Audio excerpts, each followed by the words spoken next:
Ah ben, c'est à la fois, disons, une espérance, mais c'est surtout le résultat positif d'un long combat mené pour la réouverture qui a duré plus de 5 ans. Et c'est aussi, disons, une conjonction de volonté avec le président de région, le président de la SEM patrimoniale et le maire de Saint-Claude pour faire en sorte que l'hôtel Saint-Georges, qui était le seul établissement, on va dire, touristique du Sud-Bastère, réouvre.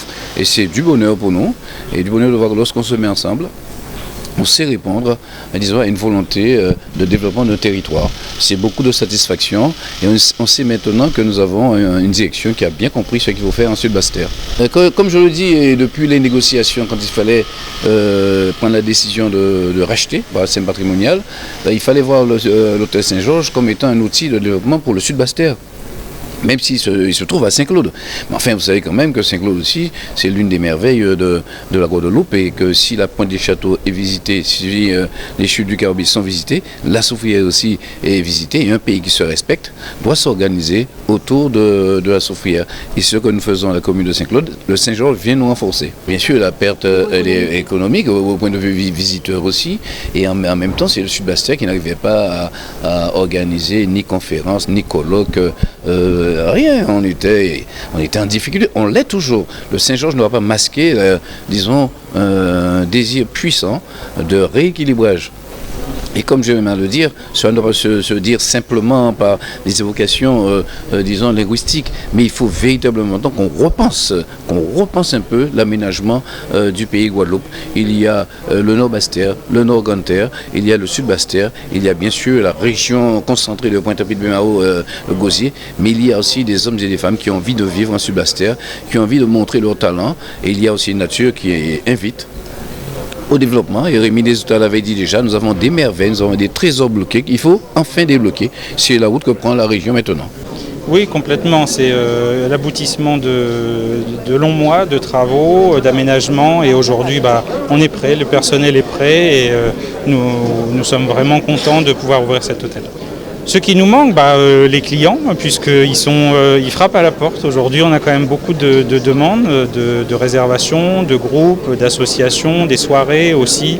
Et donc on est prêt à les accueillir. On est dans les starting blocks, et dès aujourd'hui, les premiers clients dormiront dans les chambres de l'hôtel, puisqu'il y en a qui ont déjà réservé. Bon, là, déjà, la grosse différence, c'est qu'on est quand même le seul hôtel de Basse-Terre, le seul hôtel qui réouvre en plus, qui existait. C'est vrai qu'il y a une bonne qualité en termes de chambres d'hôtes, de gîtes et autres sur la Basse-Terre, mais c'est vrai qu'il y a toute une partie de clientèle qui préfère en fait venir à l'hôtel parce qu'il y a les services qui vont avec.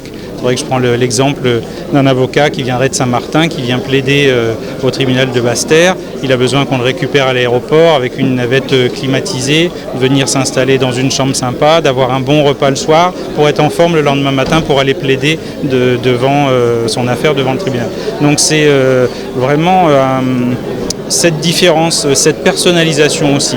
On est un hôtel qui est à taille humaine, et où nous souhaitons aussi accueillir les clients comme s'ils étaient chez eux. On est une famille et on souhaite les faire rentrer dans notre famille. Je ne peux pas vous dire parce que c'est le promoteur de la région et plus le million que nous avons racheté cet établissement, et aussi l'accompagnement aussi de la SEM patrimoniale. Mais c'est un budget que le directeur pourra vous dire au monsieur Losbar. Mais ce qui est important pour nous, c'est que nous avons pris des engagements, et aujourd'hui c'est un engagement tenu parce que nous avons respecté les délais et l'hôtel commence à fonctionner déjà.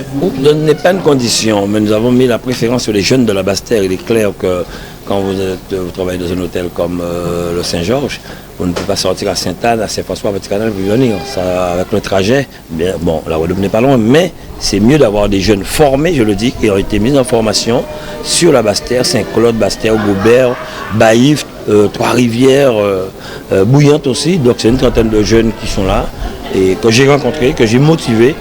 et qui sont vraiment motivants maintenant pour pouvoir faire fonctionner cet établissement. Nous avons la région, le maire de Saint-Claude, le maire de Basse-Terre, le maire de Goubert et d'autres, des projets pour que nous puissions effectivement redynamiser la Basse-Terre. Donc nous avons commencé notamment sur la Soufrière, sur les projets que le maire de Saint-Claude a autour de la Soufrière même, hein, même Capester, Bello et avec les chutes du Carbet. Ce qui est important, c'est mettre l'attractivité comme au Sainte, aux Roches Gravées, de manière à ce que le touriste puisse venir sur la Basse-Terre, passer 1, 2, 3 jours dans l'hôtel et repartir sur la Grande Terre s'il le faut. Donc il y a un vaste projet là-dessus et comme je le dis, hein, c'est une fierté. Aujourd'hui c'est la Toubana, c'est le Saint-Georges, demain c'est la Toubana que nous avons accompagnée qui passe en 5 étoiles, c'est une première en Guadeloupe, donc on ne peut qu'être fiers. Après la Wawak, après Canoa au Sainte, après nous aurons bientôt en novembre le Club Med avec plus de 150 chambres, donc nous sommes vraiment sur la bonne voie.